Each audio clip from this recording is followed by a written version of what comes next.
So yan, yung advocacy namin, lahat ng out of school youth, like yan, si sir na photographer, videographer ko, siya yung technician namin for this one. Instructor din siya.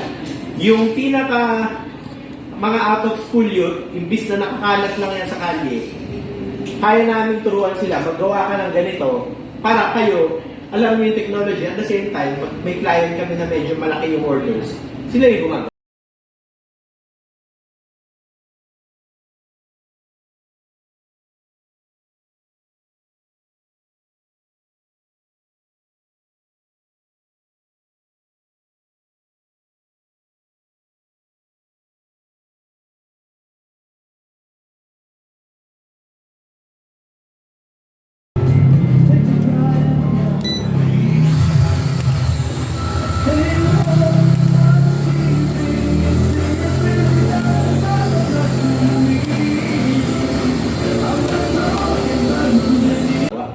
Sabihin, nagkakaroon ng trabaho yung mga community natin.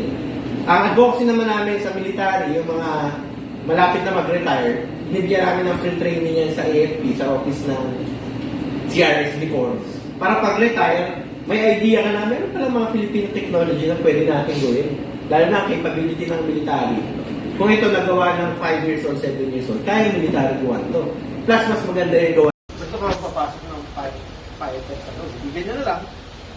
Bulletproof mo, i-fireproof mo, gulong, kahit pudpud, lagyan mo ng sinitama na kapangano. Oo, kita pa. Tracks ng tangkay lagay mo, kahit magkasunod-sunod yan, makakapasok yung sunod.